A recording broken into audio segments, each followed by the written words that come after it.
Get up. We talked a lot about the Eagles. Well, for every action, there is an equal and opposite reaction. The Giants were great last night. Cam Scatterboot ran it for 98 yards, 3 touchdowns. Jackson Dart threw a touchdown, ran for another.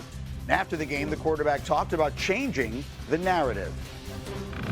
At times, there's some negativity that's surrounding here, and for us, some of the new guys that are coming here, we just got here, so we don't feel like we were involved in the past, and we got a lot of winners on this team, and guys who come out every single day and work their ass off to a good showing on Sundays, and we do feel like we're a really good team. We have really good players. Exactly what you want to hear him say. That was a 9-game losing streak against Super Bowl champs that they snapped last time they beat a Super Bowl champ, where they were John Elway's Broncos. In fact, they weren't John Elway's Broncos anymore. It's a whole other story. They were undefeated. They were undefeated at the time the Giants beat them. That's right. It was after their first one. So here's, at the risk of an overstatement, I'm going to assess this to John Fink, our coordinating producer, who's a Giant fan, who said to me, Greeny, I am reborn, rejuvenated, I feel alive. Wow. Should the New York Giants fans be reacting like Fink to last night's game? Yes, because what have you had to react like this to? The stats they were throwing out last night, first time in 5 years they scored more than 7 points in the first quarter. I mean, this is a team that has been very bad for a very long time. 14 years since they won the Super Bowl. That's a significant chunk of Jackson Dart's life. That's right. I mean, he does not remember the last time the Giants were very good. So, yes, it's a lot of fun. Look, they lost to the Saints last week. No one else has done that. The schedule is hard. There will be ups and downs. But you come out of last night saying, we've got these guys that are fun, that are good, that are not afraid of the Super Bowl champions, and you can look ahead to the rest of this season and feel like you have something fun to root for, and you can look ahead to future seasons and feel like you have something to build on. Sometimes when you're young in the NFL, you're just young and dumb, so you don't know what you don't know. And when you watch Scatterboot and you watch Jackson Dart play, they're running into guys, they're not low, they're not getting out of bounds, any of those things. And talking to Brian Daboll last week, we had a production meeting. All he continued to say was, I love these young guys. Said it 5 times with the biggest smile on his face. And last night, we got a chance to see exactly why. Jackson Dart is not going to be pretty. He had fumbles, interceptions a week ago. But then last night, he comes out, he plays poised. The moment isn't too big. He's a leader. When I was at the game last night, there's belief in the stadium for the first time in a long time. When Jackson Dart went in the blue tent, it was just completely quiet. He walks out of the blue tent. Don't know whether he's back or not at this point.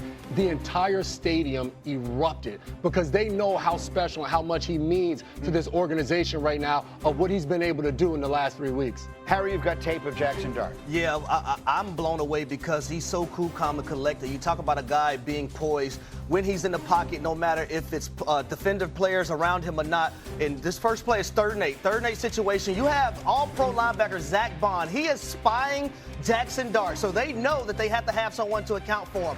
Watch how easy it is for him. He's not getting flustered. He's not panicking in the pocket. He's going to step up, force a missed tackle, but watch this dead leg on this all-pro linebacker, Zach Bond. Now you had me? Psych. No, you didn't. Touchdown, Jackson Dart. So the next play, we're going to have a 3rd and 8. They're going to send Zach Bond on a blitz. Watch how cool, calm, and collected Jackson Dart is in the pocket with a defender in his face as we let this play run. Great job. They got to 4 strong. Watch how he delivers his football. Let me stay relaxed. Let me stay poised. Now watch the ball placement. Exactly where you want that football to be, to his tight end for a first down. Great job by Jackson Dart. He looks good, and there's no other way to say it. Yeah. There is reason. You're right.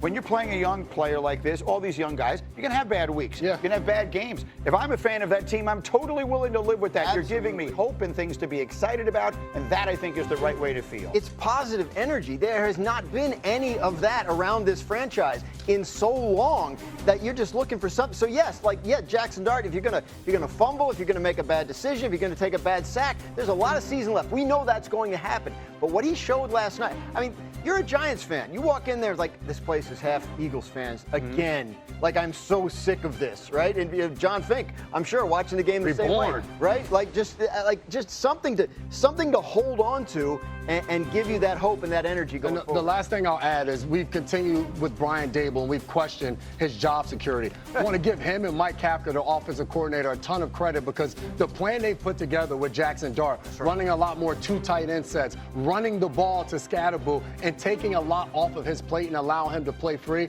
they deserve credit for that. Here's another thing I can tell you, that for fans in Philadelphia, that football game was not even close. And then it felt like from that point forward, he was almost a forgotten man in the offense. You were there. What did you see?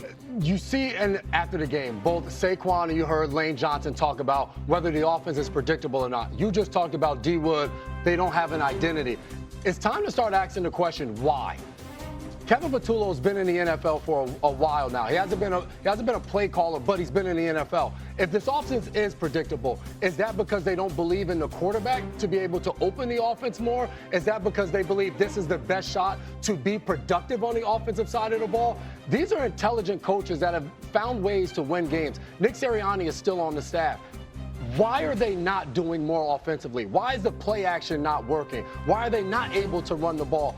Even last night, they start the game off to have some good runs. You look at later on in the game, it's one or two guys not blocking the guy they're assigned to, and that changes it. You look at this play right here. Jordan Mailata, one of their best offensive linemen. He is just beat by Brian Burns on that play. That's not play calling. Right here, left guard pulls. He's just beat by Kayvon Thibodeau. That's not play calling. A guy has to execute. They're going play action here.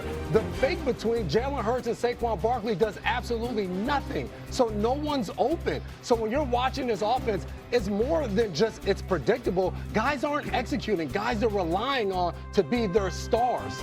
And to your point, J-Mac, when Saquon Barkley has those early runs, remember those RPOs that they used to run? Yeah. Why not try RPO and then hit a slant behind it once the linebacker jumps up and bites it? So we're not seeing any of that from the Philadelphia Eagles like we've seen it in the past. Let me get Joe Fortenbaugh. Normally I walk to Joe Fortenbaugh, but today they're going to roll Joe Fortenbaugh to me. I like this. Go ahead, Brandon. Bring him on in.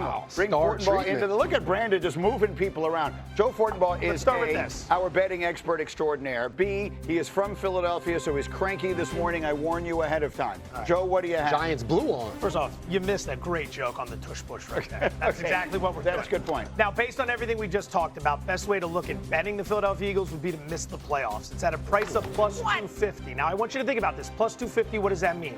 It means 28%. So ask yourself, greater than, less than, or equal to 28% chance of missing the playoffs. I think it's greater, which is why you consider the bet. 3 key reasons. Number one, how good are they? Don't look at the 4-2 record. Look at the point differential. They're currently -1.